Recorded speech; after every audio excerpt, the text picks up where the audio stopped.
Clara Hayes, accused of poisoning her husband, faced conviction. Her young lawyer was out of options. As the unyielding Judge Valerie prepared to deliver the verdict, an unexpected figure appeared with a raven, claiming to possess the final piece of evidence that could unearth the buried truth. The courtroom's buzz, previously a contained whisper, erupted into uncontrollable murmurs. The tall, slender female figure who had burst through the side door seemed unfazed. In her arms, Erebus, a raven with plumage as black as a starless night, observed the crowd with eyes that seemed to hold ancient secrets. A nearly palpable silence, heavy with disbelief, settled as the woman, who identified herself only as Melia, raised her voice, serene yet firm. "Your Honor, Judge Valerie," Melia began, her voice sounding strangely clear over the sudden silence. "I request your permission to present evidence that could change the course of this trial. Erebus witnessed the events of that night, and his memory, both photographic and auditory, may finally reveal the truth." Sophia Davies, the public defender, felt a shiver run down her spine. The despair that had suffocated her moments before gave way to a wave of shock. A raven. The idea was absurd, grotesque, yet a minuscule spark of hope, however irrational, ignited in her chest. She was drowning, and any branch, no matter how fragile, was a lifeline. Judge Valerie, whose face had previously betrayed the impatience of someone preparing to deliver a verdict, now wore an expression of glacial severity. Her eyes swept the room, pausing on Melia's figure and for an instant on Erebus's intelligent eyes.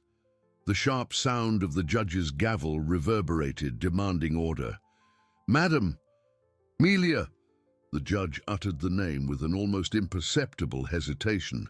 "This court is not a stage for circus acts. Presenting an animal as a witness is an outrage to the integrity of these proceedings.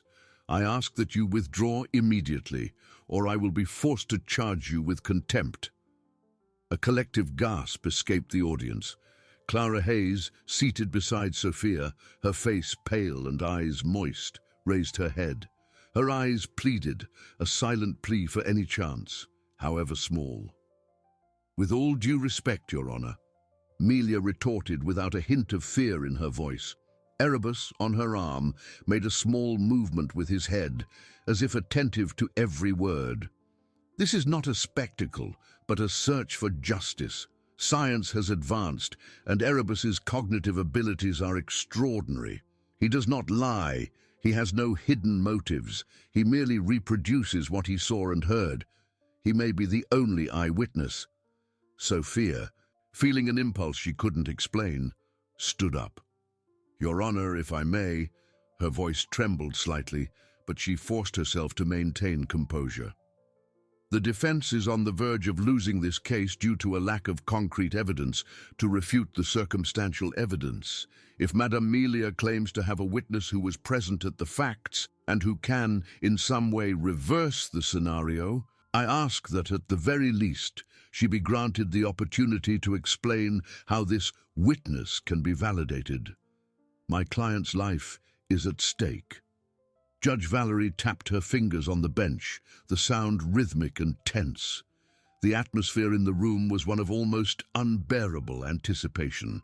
The prosecutors, on the other side of the room, observed the scene with disdain and irritation, ready to object. Time seemed to stretch, each second an eternity. "Miss Davies, the court cannot base a decision on fairy tales," the judge said, her voice laden with skepticism. "However, given the gravity of the case and the apparent lack of other options, I will grant Madame Melia 5 minutes. 5 minutes to present a plausible and legally acceptable justification for the relevance of this animal. Otherwise, she will be removed from the room, and the trial will proceed with the verdict." A faint, momentary relief swept over Sophia. 5 minutes.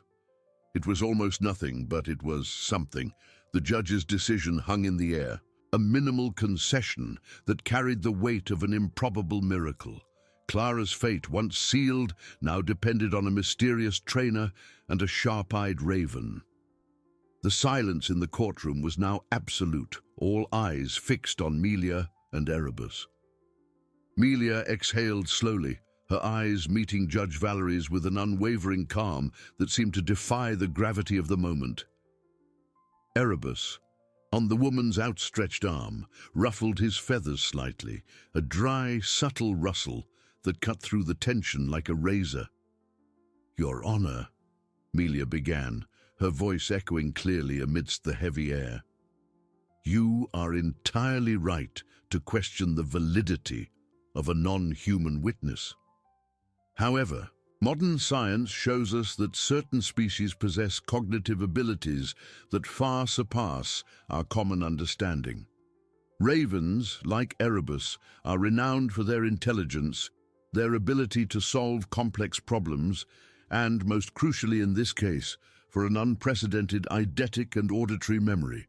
The prosecutors murmured among themselves, and one of them, Dr. Alistair, cleared his throat loudly, preparing to object, but the judge, with an imperceptible nod, silenced him. Her eyes, previously icy, now showed a spark of curiosity, though veiled by a severe expression. "Erebus has been trained by me since he was a chick," Melia continued, her voice taking on a more didactic tone. "He doesn't just remember events, he can reproduce them. His auditory memory allows him to precisely imitate voices, tones, and even entire phrases he has heard. His visual memory, in turn, allows him to associate these sounds with people, objects, and sequences of actions. He does not interpret, he does not invent, he merely records and, under the right conditions, reproduces." Sophia Davies felt her heart pound erratically. The idea was still fantastic, but the way Melia presented it, with such conviction and a veneer of scientificity, gave the absurd proposal an unexpected weight. Clara, beside her, held her breath, her eyes fixed on Erebus, as if her very soul depended on that bird's flight. "My proposal, Your Honor," Melia continued, time running inexorably, "is not that Erebus give traditional testimony. Erebus can guide us through the sounds and images of that fateful night. I have developed a method where, through controlled stimuli and a specific vocabulary he has learned, Erebus can signal what he saw and heard. He can repeat fragments of conversations, identify voices, and even indicate the presence of objects or people relevant to the investigation." Dr. Alistair could no longer contain himself. "Objection, Your Honor. This is pure charlatanism. We are in a court of law, not a witchcraft stage." His grave voice reverberated, laden with indignation. "Sustained," Judge Valerie pronounced, the sound of her voice imposing order. "Madam Melia, the court is willing to hear your justification, but it must be concise and, above all, plausible. Your 5 minutes are running out." The warning tone in the judge's voice sent a shiver down Sophia's spine. Melia nodded, unfazed. "I understand the distrust, Your Honor, and that is why I do not ask you to believe me immediately. I only ask for the opportunity to demonstrate. I suggest that, in a controlled environment and under the court's supervision, an auditory reconstruction session be held. Erebus, when exposed to certain keywords or images related to the case, can give us clues. He has no reason to lie. He has nothing to gain or lose. He is a living recording of events." A murmur of astonishment swept the room. The idea was audacious, almost unthinkable. Judge Valerie tapped her fingers again, the dry, rapid sound on the wood. Her eyes narrowed, pondering the proposal. The imaginary but oppressive ticking of a clock seemed to fill the room. Clara's life hung by a thread, and now that thread was a raven's sharp beak. Sophia looked at Melia, at Erebus, then at the judge. A desperate, silent prayer escaped her lips. It was madness, yes, but it was the only madness that could save Clara. The judge finally raised her hand, cutting off any new objection before it could be articulated. "Madam Melia, Your proposal is, without a doubt, the most extravagant this court has ever witnessed. However, her eyes swept over Clara and Sophia.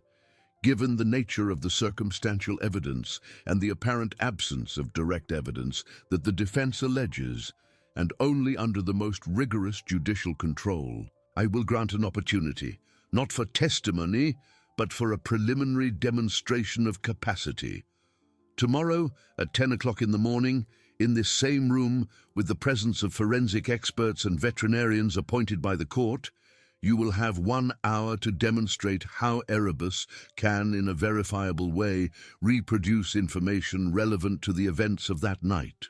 If there is any indication of fraud or manipulation, the session will be terminated, and the verdict will be delivered immediately.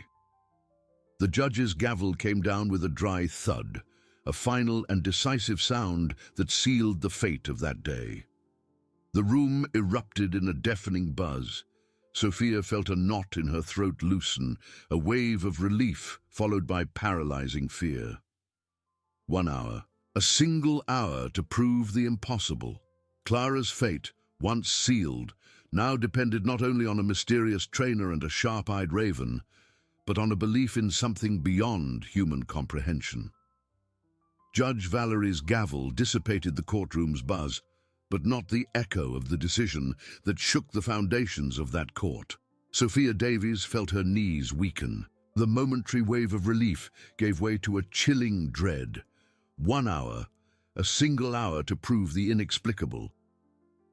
She looked at Clara, whose face, previously pale with despair, now displayed a fragility tinged with an almost childlike hope. Clara's gaze was a silent plea, an overwhelming weight on Sophia's shoulders. "This is an outrage!" Dr. Alistair's voice, the chief prosecutor, ripped through the air, but the judge had already withdrawn, leaving behind a trail of perplexity and a new battlefield. Reporters swarmed.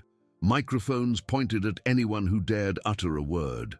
The court had become a circus, exactly what Judge Valerie feared. Sophia guided Clara out of the room, shielding her from the invasive lenses and voracious questions. Melia, with Erebus calmly perched on her arm, followed them with a serenity that seemed to defy the surrounding hysteria. In the crowded corridors, Sophia finally managed to breathe. "Melia," Sophia began, her voice hoarse with emotion and exhaustion, "what you did in there? I don't know if it's a miracle or complete madness." Melia smiled, a small, enigmatic smile. "Sometimes the difference between the two is just a matter of perspective, Miss Davies, or of faith." Erebus let out a low croak, a sound Sophia interpreted as agreement. She felt a chill. "We need to meet immediately," Sophia said, the urgency in her voice undeniable. "Tomorrow morning, 1 hour, experts, veterinarians, everything under scrutiny. How on earth are we going to do this?" They gathered in a small office provided by the court, away from the curious eyes of the media. Clara sat in silence, her eyes fixed on Erebus, who was now gently pecking Melia's arm. "The auditory reconstruction won't be a spectacle," Melia explained, her voice calm and didactic. "It will be a methodical process. Erebus has learned to associate keywords and specific commands with events, people, and sounds. I've created a mental map for him, like a living dictionary of memories." Sophia frowned. "Mental maps? Dictionaries? How does that translate into something verifiable for a forensic expert?" "We'll test him with words and concepts that are not related to the case," Melia continued, "to demonstrate his ability to associate and reproduce. Then, we'll introduce keywords from the crime scene. Phrases, names, specific sounds. Erebus won't speak in the human sense, but he can imitate voices, reproduce fragments of conversations, and through a system of signals he's learned, indicate if he heard a specific voice, if he saw a person in a particular location, or if he heard a particular sound. The experts will be there to validate the authenticity of the imitations and the consistency of the signals." And what happens if he makes a mistake? Clara whispered, her voice almost inaudible. He doesn't make mistakes, Melia replied, her voice firm. He reproduces what he saw and heard. The question is whether the court will be willing to accept what he has to show. Sophia felt a knot in her stomach. The plan was as fragile as it was audacious. Erebus's credibility depended entirely on tomorrow's performance. The court would not accept error, hesitation.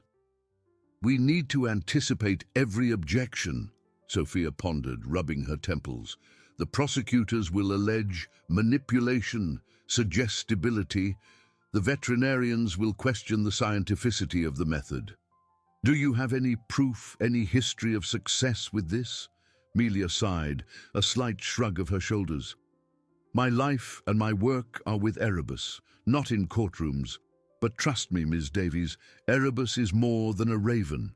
He is an observer, and he remembers. Night fell over the city, and Sophia spent hours studying articles on raven intelligence, on eidetic memory in animals, trying to find a shred of sanity in the situation. The line between genius and farce seemed too thin. Dr. Alistair had already announced to the press his intention to unmask the farce the next day. The pressure was immense. Clara, in her cold cell, tried to sleep, but Erebus's astute face and Melia's promise danced in her mind. It was her last chance. At dawn, a heavy silence hung over the city. The sky was grey, promising rain. Sophia arrived at the courthouse before anyone else, her heart beating like a drum. The room now looked like a stage, the empty chairs awaiting its skeptical audience. Melia and Erebus appeared, the trainer with her usual calm, the raven with his dark, intelligent eyes fixed on the surroundings. The hour of truth was approaching. Clara's fate, once sealed, now depended not only on a mysterious trainer and a sharp-eyed raven, but on a demonstration that would challenge all logic of justice. The morning air inside the courtroom, on the verge of an unprecedented event, felt dense with anticipation. The silence was so profound that the faint rattle of the blinds under an invisible breeze seemed like a thunderclap. Sophia Davies felt her heart in her throat, the muffled sound of her own beats reverberating in her ears. Judge Valerie, in her dark robe and austere demeanor, observed the makeshift stage being set for the demonstration. 2 additional tables had been arranged. At one sat 2 forensic experts, middle-aged men with thin-rimmed glasses and expressions of scientific skepticism. At the other, a renowned veterinarian with a notepad in hand and cautious curiosity in his eyes. Everyone there, each in their own way, seemed ready to unmask a farce. Melia, at the center of the room, showed no sign of nervousness. Erebus, perched on her shoulder, turned his head, his dark, deep eyes scanning the room, as if absorbing every detail of the scene. Clara, seated beside Sophia, wrung her trembling hands.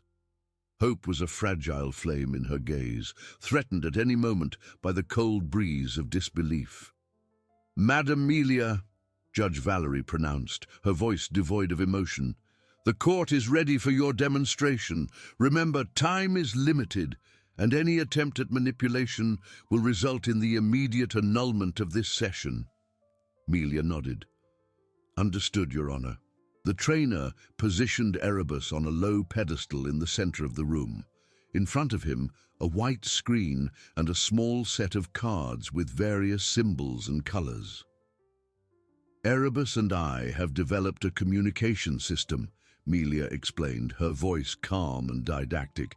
"He has been trained to associate sounds, images, and concepts with specific reactions." She then picked up a card with the image of a red apple. "Erebus, fruit?" The raven observed the card, then croaked once before extending his beak and gently touching the image. The veterinarian wrote something down. One of the experts frowned. "Now, Erebus," Melia continued, switching to a card with the color blue. "What is the color of the sky?" Erebus, after a moment of concentration, tapped his beak on the blue card. The low croak he let out seemed almost a whisper. Objection. Dr. Alistair, the prosecutor, could not contain himself. This is a circus trick. Any trained animal can do this. There's nothing forensic here. Sustained in part, Dr. Alistair, the judge replied. Madam Melia, the experts expect demonstrations that apply to the case, not mere conditioned reflexes. Proceed. Melia ignored the prosecutor. She turned to Sophia. Ms. Davies, could we start with something Erebus heard before entering the court today? Sophia's throat felt dry. This was the moment. She needed to think of something Erebus could have heard, and that was verifiable. Erebus, she began, her voice a little choked. Did you hear the word justice today? Erebus, to everyone's surprise, tilted his head and then, with startling precision, imitated Judge Valerie's grave, authoritative tone, repeating the words, "Sustained in part, Dr. Alistair." A murmur of shock swept the room. The veterinarian dropped his pen. The experts exchanged glances, surprised.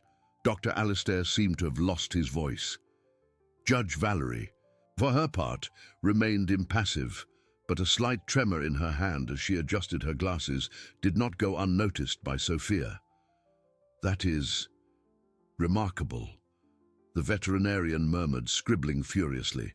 Now, Melia said, the calm in her voice unwavering, we will introduce a sound Erebus may have heard on the night of the incident. She turned to the experts. Gentlemen, I ask that you provide me with an ambient sound recording from the deceased Mr. Hayes's residence, if one exists.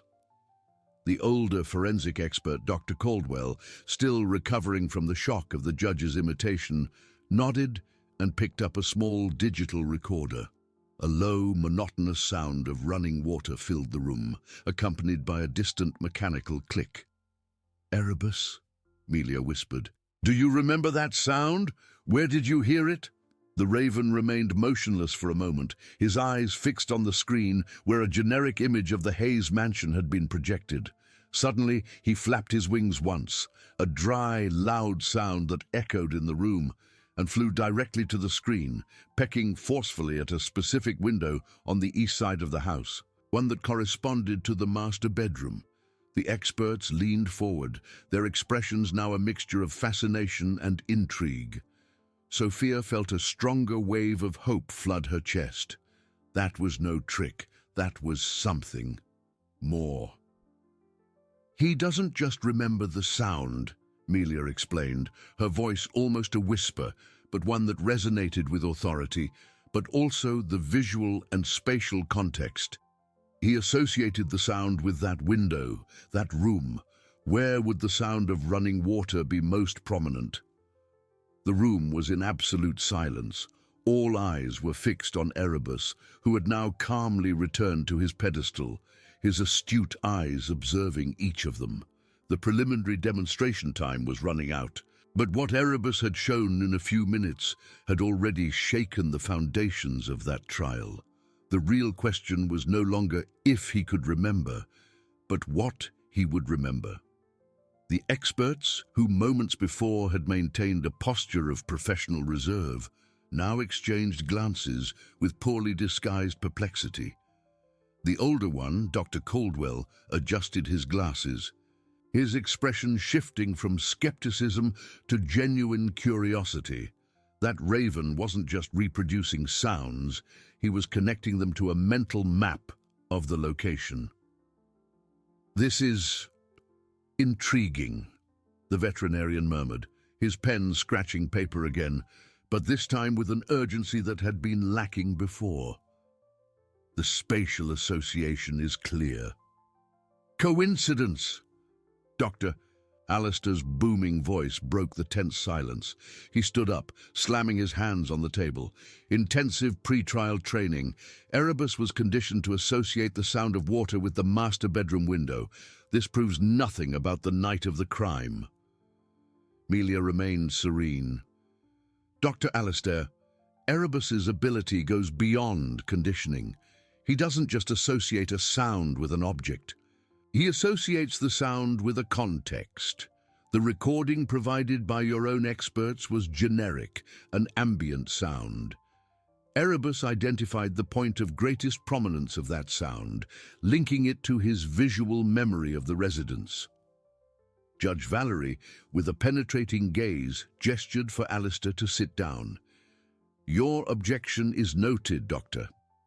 Madam Melia, please proceed to the core of the matter. The court requires a demonstration that directly relates to the events of that night." Sophia felt a warmth in her chest. The tide was beginning to turn. Clara, beside her, clasped her hands even tighter, her eyes fixed on Melia, searching for any hint of uncertainty. There was none. "With pleasure, Your Honor," Melia replied, her calm voice cutting through the tension. She turned to Erebus. "Erebus, on the night of the incident.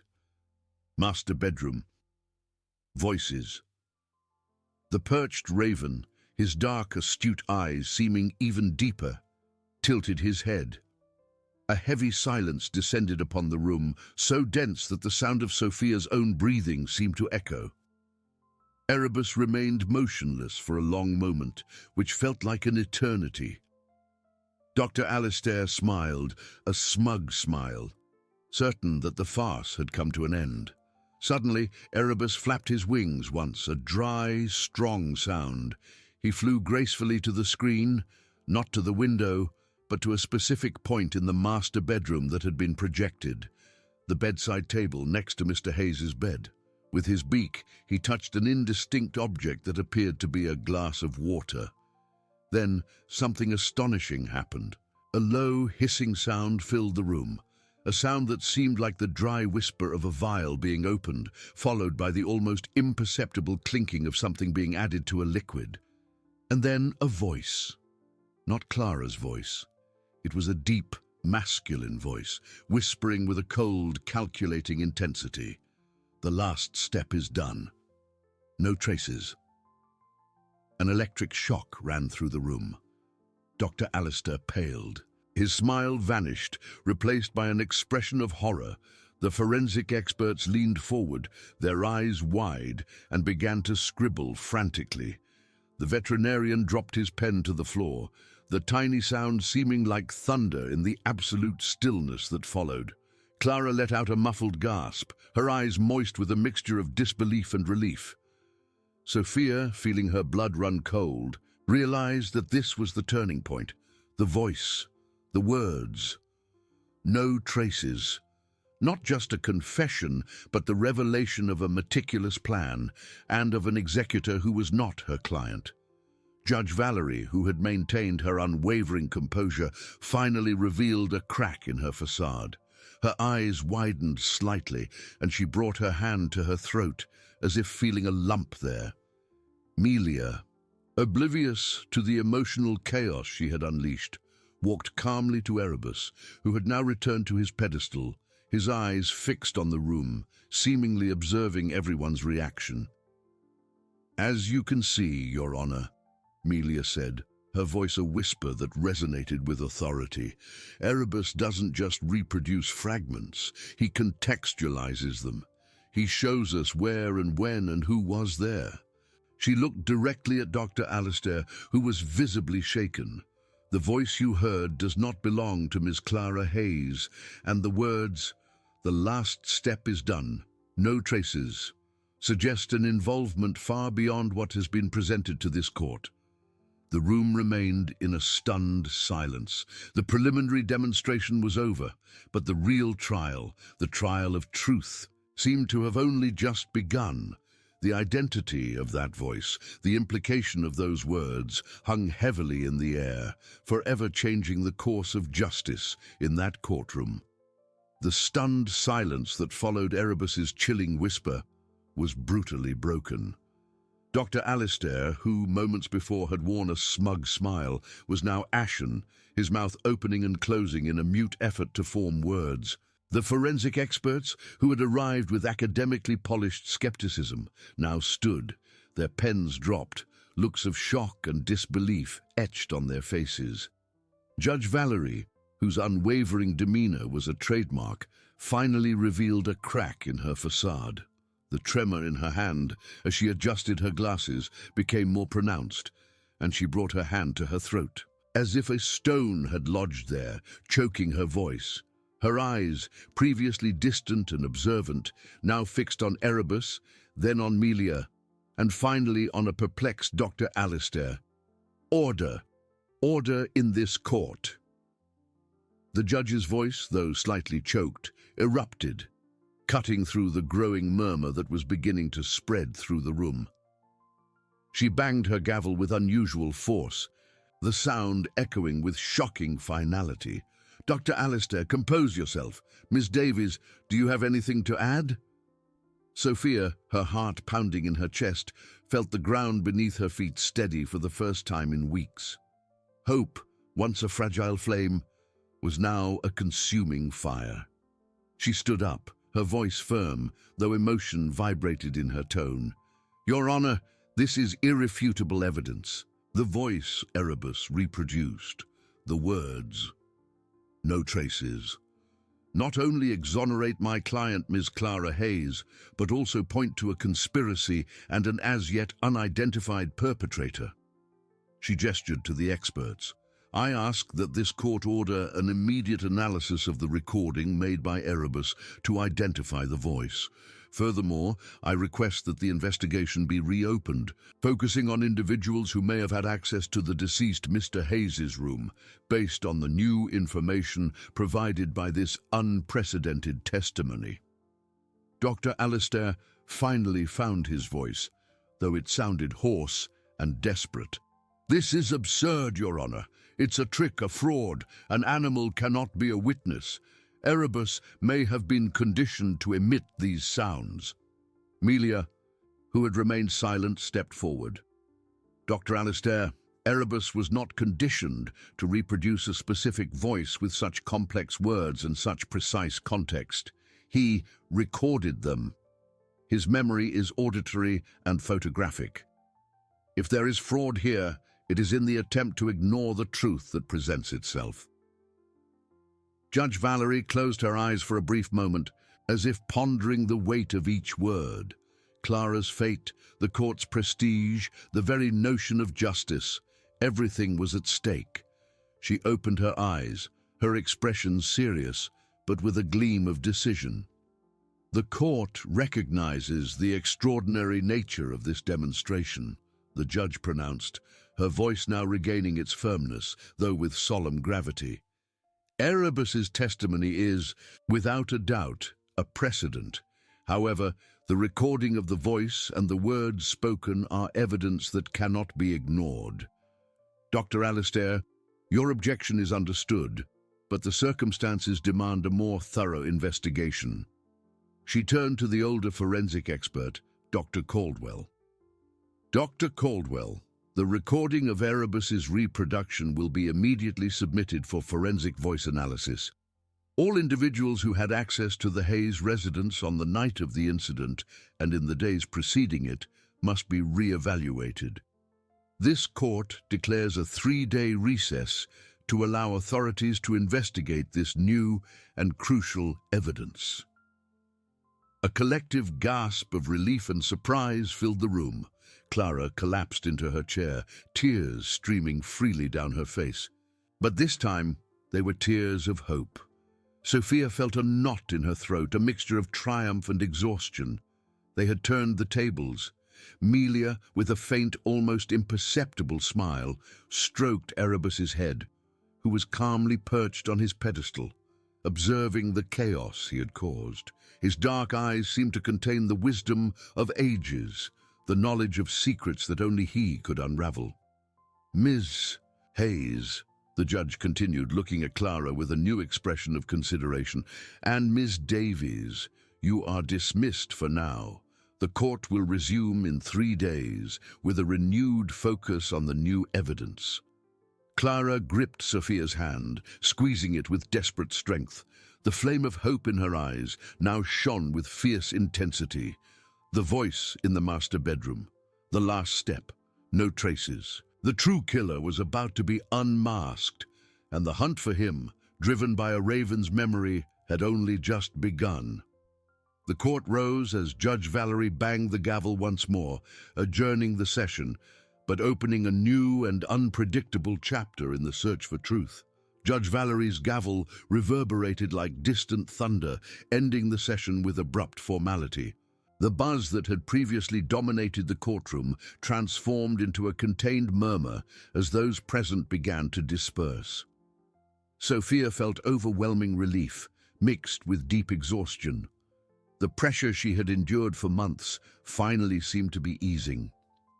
Beside her, Clara still trembled, her eyes red from crying, but a fragile, almost imperceptible smile bloomed on her lips. "We did it, Clara," Sophia whispered, squeezing her client's hand. The flame of hope, which had been a dying ember, now burned with renewed strength, illuminating the path ahead. I can't believe it," Clara replied, her voice choked. "That voice, it was so cold, but it wasn't mine." Melia approached them, Erebus perched on her shoulder, the raven's dark eyes fixed on Sophia. "Truth has a peculiar way of manifesting itself," the trainer said, her voice calm and imbued with ancient wisdom. Erebus merely made it audible. "Now, the hunt begins." "The hunt for whom, Melia?" Sophia asked, feeling the adrenaline return. The momentary relief soon gave way to a new urgency. Voice identification will be crucial. Dr. Alistair won't give up. He'll try to discredit Erebus at all costs. "Let him try," Melia replied, a faint smile playing on her lips. "Erebus's recording is an auditory fingerprint. He doesn't reproduce sounds. He stores and displays them. Technology can be fooled, but nature has its own methods of preserving the truth." She gestured to the raven. "He is an organic recorder. The voice is there, unaltered, waiting to be recognized." As they left the courthouse, the corridor felt lighter, the air more breathable. Sophia pulled out her phone, already dialing the number of a police colleague, Detective Miller, who had shown initial skepticism, but also an open mind. "Miller, it's Sophia. I need your help. The judge ordered the investigation reopened. We have a new and unusual voice recording." She rapidly and concisely explained the details, describing Erebus's demonstration and the reproduced words. On the other end of the line, Miller let out a low whistle. "A recording, Raven? Davies, are you trying to get me arrested for laughing in court?" The playful tone soon gave way to contained seriousness. "Okay, I get it. No traces. That's unsettling. The forensic team should already have Erebus's recording.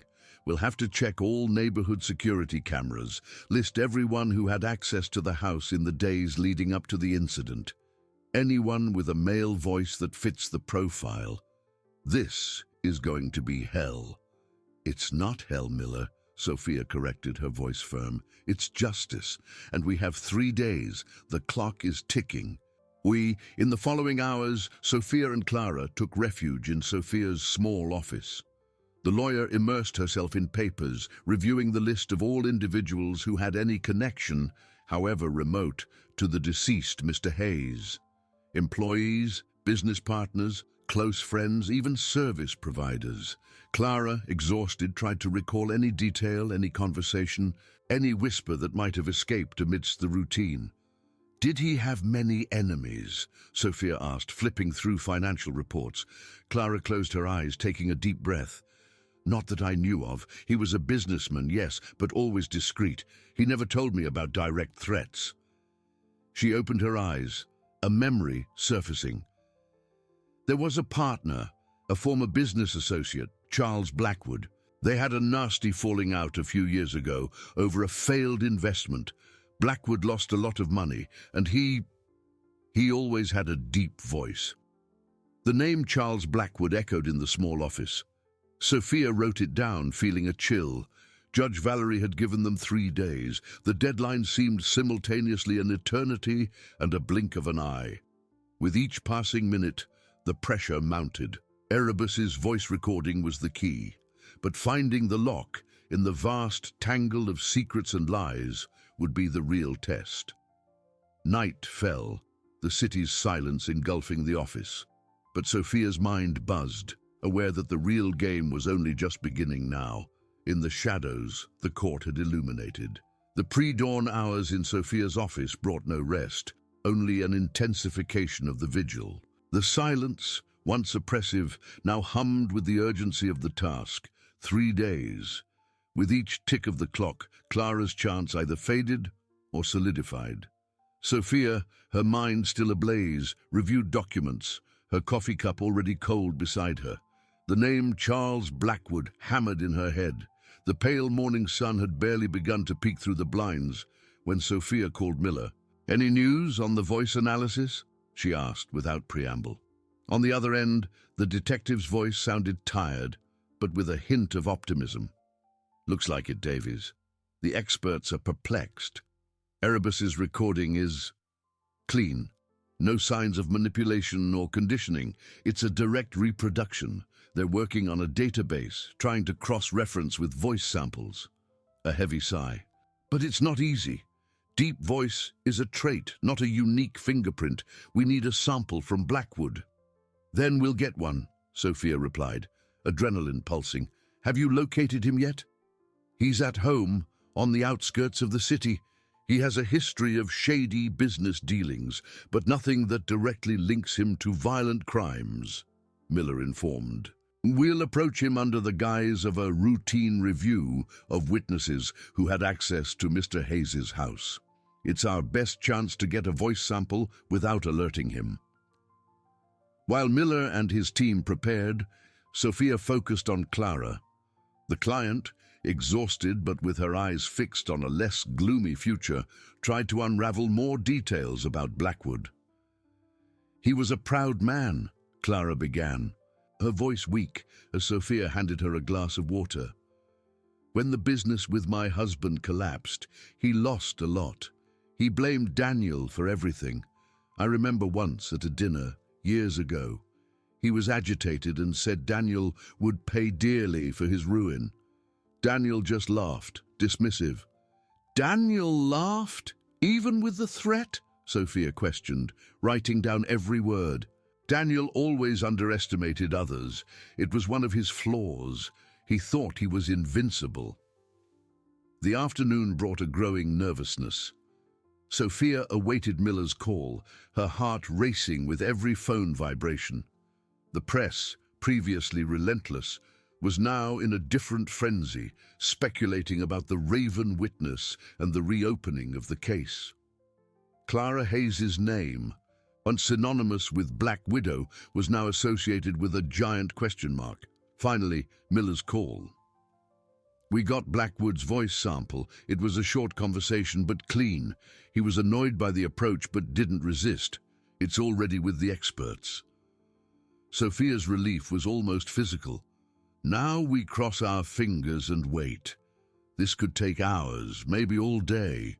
On the morning of the second day, Sophia's office was a sanctuary of tension. Clara dozed in an armchair, exhausted. Sophia hadn't slept, immersed in other aspects of Daniel Hayes's life, searching for indirect connections, hidden motives. The shrill sound of the phone broke the silence. It was Miller. His voice this time carried a gravity Sophia didn't immediately recognize. "Davies, the experts just called me. The spectrogram analysis of Blackwood's voice. The pattern is almost identical to Erebus's recording. There's a high probability match." A shiver ran down Sophia's spine. Almost identical. "They're calling it a strong match. We'd need more samples, perhaps under other conditions, for irrefutable confirmation, but it's the closest we've gotten so far. The words, the intonation, the frequency, it all aligns." Sophia closed her eyes, absorbing the information. The flame of hope, which was once a fire, had now become a burning, dangerous bonfire. The game had turned again, and this time the target was in sight. "We need a warrant, Miller, now, to search Blackwood's house, fast, before he realizes he's in our sights. I'm already working on it. Believe me, Davies, this Raven story, It's turned the world upside down. The prosecution will try to suppress it, but the evidence is strong. If we find something at his house, it's over. The race against time had gained a new dimension. Blackwood, the deep voice, the cold words. The last step is done, no traces. The truth was revealing itself, piece by piece. And the last piece, the one that would expose the true killer, was now a warrant away. The clock ticked loudly, and Clara's fate hung by an increasingly thin thread, but now bathed in the light of justice. The pale morning light, which had once seemed a glimpse of hope, now danced on Sophia's office walls with the feverish intensity of urgency. With each beat of her own heart, Sophia felt time slipping through her fingers. The match of Blackwood's voice was not just a breakthrough, it was an earthquake, rewriting the script of a trial that seemed sealed. Clara, awakened by Sophia's grave tone on the phone, sat in the armchair, her eyes swollen, but now burning with anxious curiosity. "We got a strong match, Clara," Sophia whispered, her voice hoarse from lack of sleep, but vibrating with renewed energy. Charles Blackwood's voice. It's almost identical to Erebus's recording. A sigh escaped Clara's lips, mixed with a silent tear. It was not of sadness, but of a liberation that still felt fragile, almost illusory. Blackwood. I knew he held a grudge, but poisoning? He seemed so cowardly. Sometimes cowardice disguises itself as calculated cruelty, Sophia replied, already grabbing her coat. The wall clock made an almost inaudible sound, but to Sophia it was a continuous thunder. "Miller is working on the warrant. We have to act fast. If he knows he's in our sights, he might disappear or destroy evidence." The drive to the outskirts of the city, where Blackwood lived, was made under a grey sky that seemed to mirror the gravity of the situation. Sophia had insisted on accompanying Miller, even if it was just to wait outside. Adrenaline coursed through her veins, mixed with the anxiety of not knowing what they would find. The detective's car took a sharp turn onto a street of modest, well-kept houses, stopping a few blocks from Blackwood's residence. Miller's team, discreet in unmarked vehicles, was already positioning itself. "Stay here, Davies," Miller instructed, his voice grave and focused. "We don't want to raise suspicions prematurely. We'll go in minutes, as soon as the warrant is digitally confirmed." Sophia nodded, observing Blackwood's house from a distance. A red brick building with a small garden and a car parked out front. No lights on, no sign of life. The silence of the street was almost deafening, punctuated only by a distant dog bark and the soft hum of one of the approaching police cars. The minutes dragged on, each second an eternity. Sophia felt her chest tighten, the air becoming thin. The tip of a thread of hope, now tied to a man Daniel Hayes had underestimated. Finally, a signal from Miller, a quick, imperceptible nod. The team moved with silent precision, like shadows creeping through the murky morning.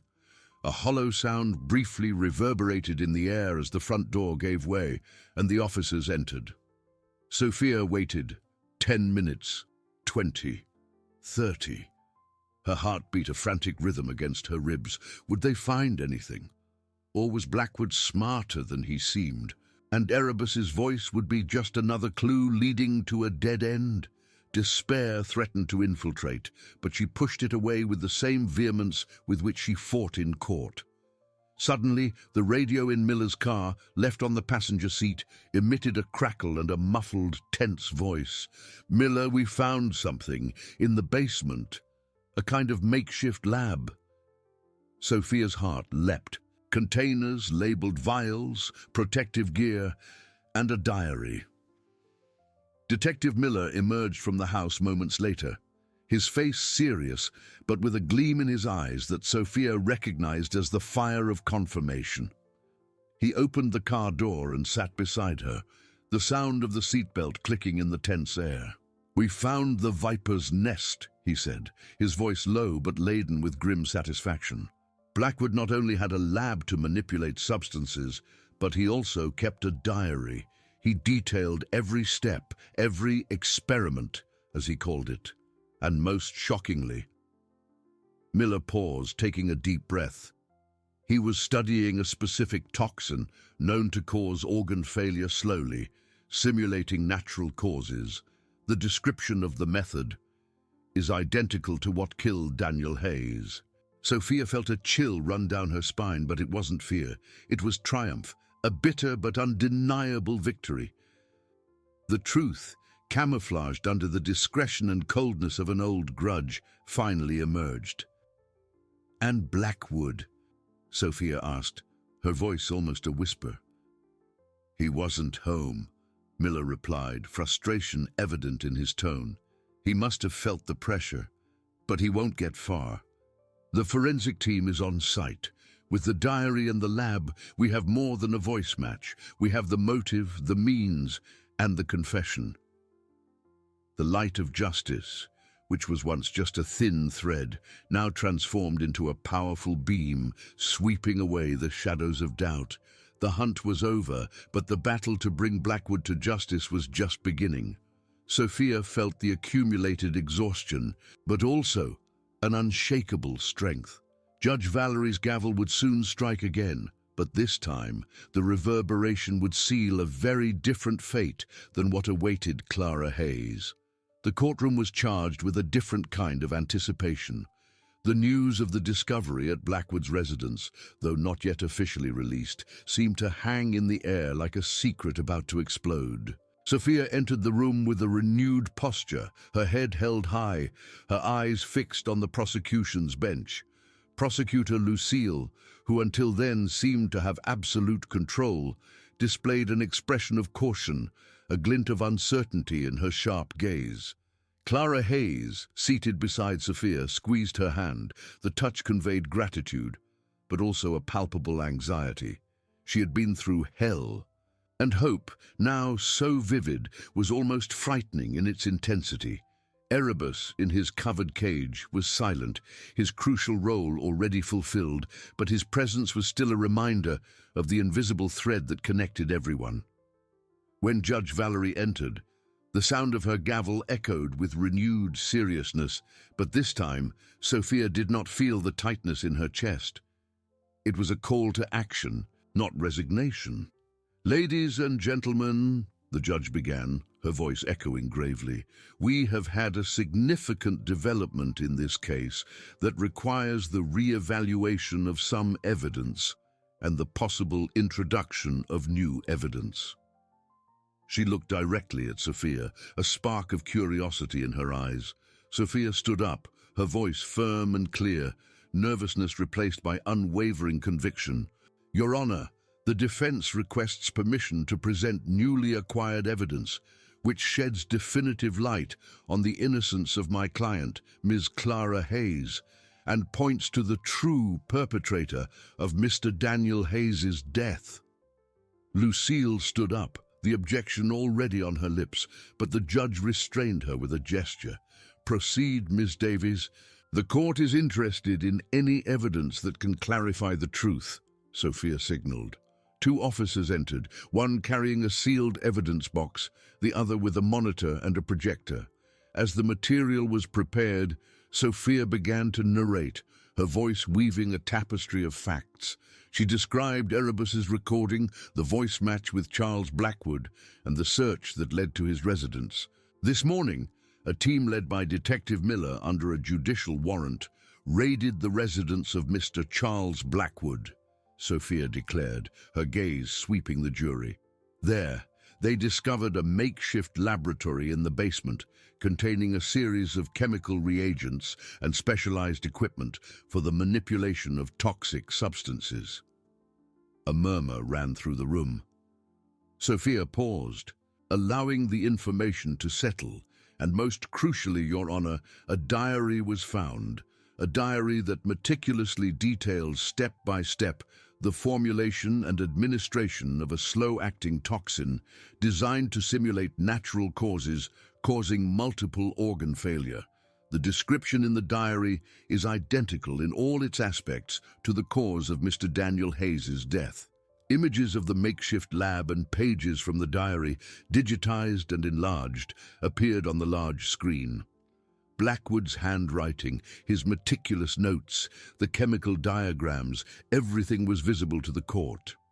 Prosecutor Lucille was pale, her previous arguments crumbling before the irrefutable evidence. Mr. Blackwood was not home at the time of the raid, Sophia continued, her voice grave. He fled, but the hunt for him is underway. However, the evidence left behind is an unequivocal confession of his guilt and of Clara Hayes's complete innocence. A heavy silence filled the courtroom, a silence different from before. It was not of condemnation, but of recognition. Clara, beside Sophia, allowed a single tear of relief to stream down her face, her eyes fixed on the image of the diary. The truth finally was being unearthed. Justice, which for a moment seemed blind, was beginning to see. Judge Valerie's gavel was about to strike again, but this time the reverberation would be the harbinger of a new era for Clara Hayes. Sophia allowed the images of the lab and the diary to remain on the screen for a few seconds, letting the silence, filled by the shocked murmuring of the audience and jury, do its work. Prosecutor Lucille's eyes, once full of confidence, now flickered between the projected documents and Sophia, a vein throbbing in her temple, the image of her defeat forming.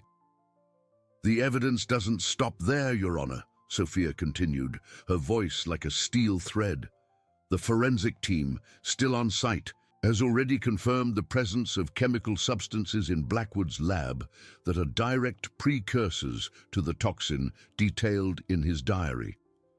Furthermore, preliminary analyses indicate that the chemical signature of the toxin found in Mr. Daniel Hayes's samples is identical to what Blackwood described with such sickening precision." A shiver ran through the room. The weight of the evidence was overwhelming. Clara, seated beside Sophia, covered her mouth with her hand, a mixture of relief and horror in her eyes. It wasn't just her freedom that was at stake, but the revelation of the meticulous cruelty of a man she barely knew. Erebus, inside his cage, emitted a soft, almost imperceptible croak, as if he also sensed the change in atmosphere. Lucille stood up, her voice choked by the attempt to regain control. "Objection, Your Honor. This is last-minute evidence, not exhaustively verified by the prosecution. The defense is attempting to introduce evidence irregularly, without due process for us to contest it." Judge Valerie frowned.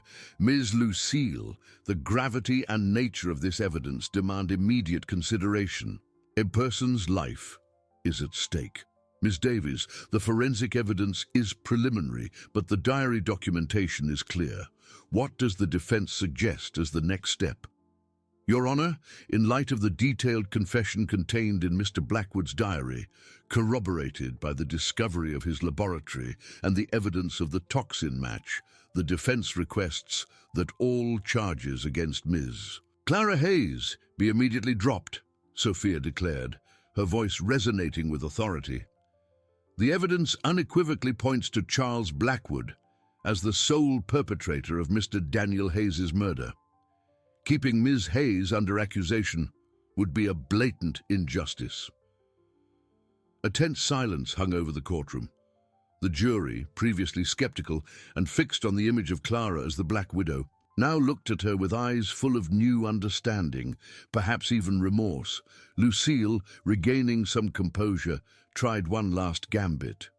"Your Honor, even if the diary and the lab are authentic, that does not exclude the possibility of complicity. Ms. Hayes may have acted in concert with Blackwood. The motive could still be financial or of another nature." "With all due respect, Ms. Lucille," Sophia interjected, her voice sharp, "the evidence presented today, including Erebus's recording and Blackwood's diary, demonstrates a solitary and meticulous plan, rooted in a personal grudge Blackwood held against Daniel Hayes. There isn't a single line in the diary, nor a single piece of physical evidence in the lab that suggests Clara Hayes's participation. The only connection between Clara and Blackwood is Blackwood's manipulation to incriminate her. Judge Valerie banged the gavel once, a dry sound that silenced the whispers. The court recognizes the seriousness and weight of the new evidence.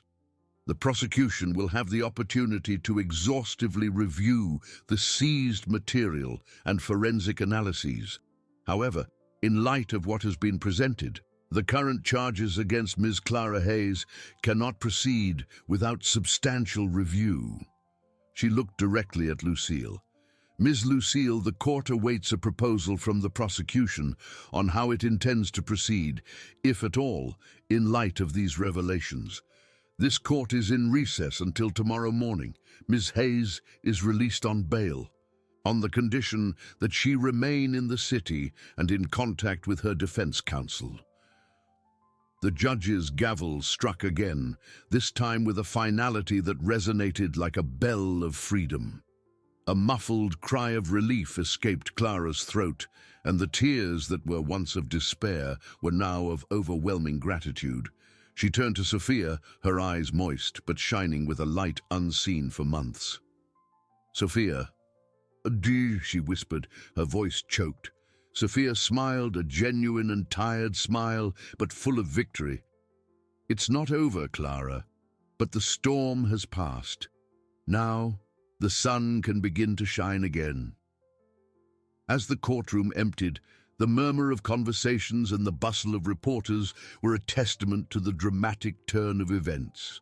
Clara Hayes, who had entered the court as the Black Widow, left not as a completely free woman, but as someone whose fate had been snatched from the clutches of injustice. Erebus in the cage let out another croak, this time louder, like a small cry of triumph. He had fulfilled his promise.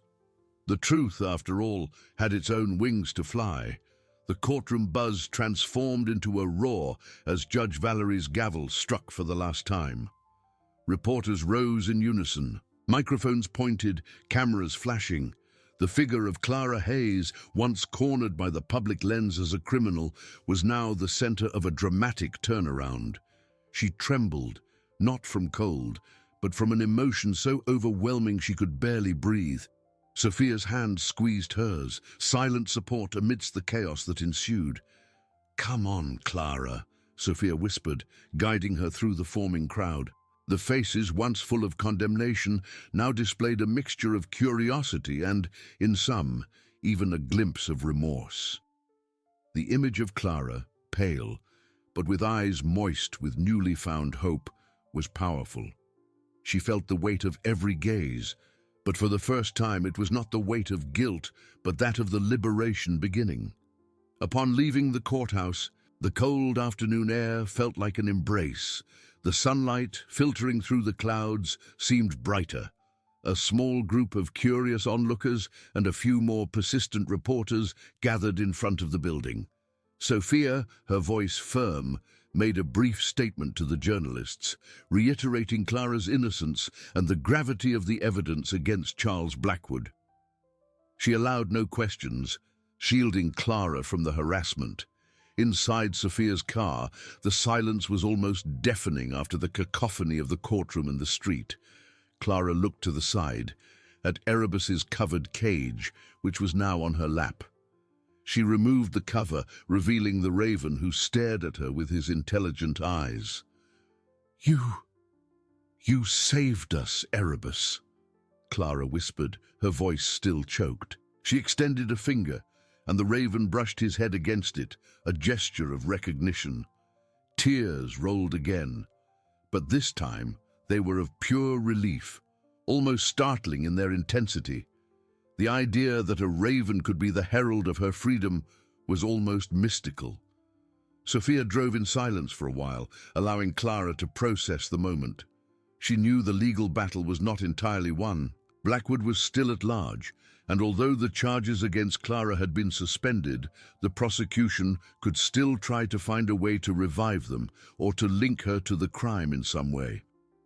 "It's not over, Clara," Sophia said gently, breaking the silence.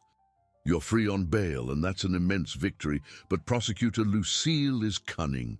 She'll try everything to save her reputation and that of the prosecution. We need Blackwood to be caught for the charges to be formally dropped and for you to truly start anew.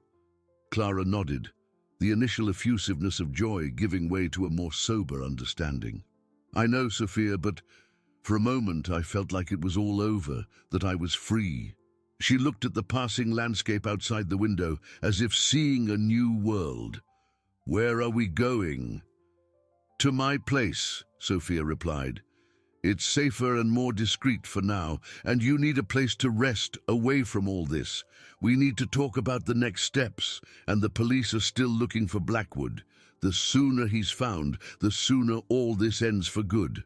Upon arriving at Sophia's apartment, the atmosphere was one of welcome refuge. Clara sat on the sofa, still holding Erebus's cage. The apartment was cozy, with piles of books and the soft light of late afternoon. Sophia placed a warm cup of tea in Clara's hands, which were trembling slightly. I still can't believe it, Clara said, looking at her own hands. Blackwood. I barely knew him, just from a few social interactions with Daniel. I never imagined he harbored so much hatred, so much cruelty.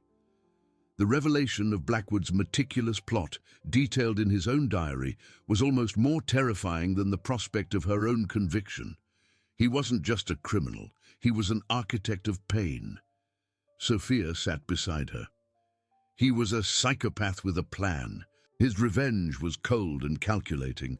That's why he managed to frame you so well. He studied both of you. Sophia sighed, the exhaustion of days and nights of work finally beginning to weigh on her. But he made one mistake. He underestimated the truth, and he underestimated a raven. Erebus let out a soft croak as if agreeing. He hopped out of his cage and landed on the coffee table, observing the two women. The silence that followed was not one of despair, but of cautious respite. The hunt for Blackwood would intensify in the coming hours. The police were already working tirelessly, and with his diary in hand, they had a clear view into his twisted mind and his likely hiding places. Clara closed her eyes, absorbing the quietness of the moment. She wasn't completely free, but the chain that bound her had broken. The shadow of injustice was receding, and for the first time in a long time, she could envision a future where shadows did not prevail. The sun was setting, painting the sky in shades of orange and purple, a spectacle of colors that promised the arrival of a new day. Truth did indeed have its own wings, and it was flying higher and higher, in search of the last link that still kept justice incomplete. The last rays of sunset disappeared on the horizon, but for Clara Hayes, a new dawn was breaking, though still veiled by uncertainty. The truth, liberated by Erebus and Blackwood's own words, hung in the air, waiting for the moment to solidify into full justice. In Sophia's apartment, the tension was palpable, even amidst the exhaustion. Breaking news flooded the television, with reporters speculating about Charles Blackwood's whereabouts. The police are mobilizing all units. With the diary and the lab information, they have a solid trail, Sophia informed, checking her phone every few minutes. But he's cunning. He could be anywhere. Clara held Erebus in her lap, stroking his dark feathers. The raven croaked softly, like a silent confidant.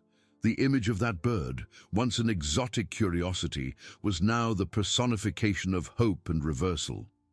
He won't get far, Sophia, Clara murmured, her voice still fragile but with a new resilience. His hatred consumes him. He made a mistake, thinking he could manipulate all of us. Hours dragged on. The apartment's silence was occasionally broken by a phone call or Erebus's rustling. Dawn was already advancing when Sophia's phone rang. It was Detective Ramos. Sophia's tone shifted from anticipation to contained relief. "Understood, Detective. I'm on my way." She hung up, turning to Clara, her eyes shining. They found him in an abandoned warehouse on the outskirts of the city. He was trying to destroy more evidence, but he was caught. He resisted, but he's in custody. A muffled cry escaped Clara. It wasn't a cry of euphoric joy, but of a deep, almost cathartic liberation. Tears streamed down her face, washing away months of fear, accusation, and despair. Erebus, sensing the change in atmosphere, let out a loud, clear croak, almost a triumphant shout. Sophia embraced Clara, a tight hug that conveyed all the support and exhaustion of the battle they had fought together. "It's over, Clara. It's truly over." The next morning brought a clear sunrise and a renewed world. News of Charles Blackwood's arrest dominated all news channels. Prosecutor Lucille, visibly shaken, made an official statement withdrawing all charges against Clara Hayes, citing the overwhelming and irrefutable new evidence that exonerated Ms. Hayes and pointed to Blackwood as the sole culprit. Clara watched the press conference on television, beside Sophia. There was no triumph in her gaze, only a tired serenity. The vindication was complete, but the scars would remain. "It's hard to believe all this was real," she said, her voice almost a whisper. "It was," Sophia replied, her hand on Clara's shoulder. "But you survived, you proved your innocence, and now you can begin to rebuild." In the days that followed, Clara dedicated herself to this reconstruction. She was formally acquitted. The media, which had once condemned her, now treated her as a heroine of a dramatic turnaround story. But Clara did not seek the spotlight. She sought peace. Erebus, the raven who had unraveled the mystery, found a permanent home with Clara. The bond between them was unbreakable, a silent testament to a truth that flew in the darkness. Clara learned to interpret his croaks, his movements, and he became more than a pet. He was a living reminder that justice sometimes comes from where it is least expected. Sophia Davies, for her part, emerged from the case as one of the country's most respected defense lawyers. Her office was inundated with requests, but she chose wisely, seeking cases where truth needed a voice, however improbable its source. Months later, Clara walked through a park, Erebus perched on her shoulder. The warm sun kissed her skin, and the laughter of playing children filled the air. The shadow of injustice had disappeared, replaced by the light of a new beginning. She looked up at the blue sky, where a solitary bird flew freely. The story of Clara Hayes and the raven Erebus became a modern legend in the city, a reminder that truth, however buried, always finds a way to emerge, and that justice can indeed have wings to fly, even the darkest and most unexpected ones. The silence that followed was not of forgetting, but of a hard-won peace, an epilogue to the storm that had completely dissipated.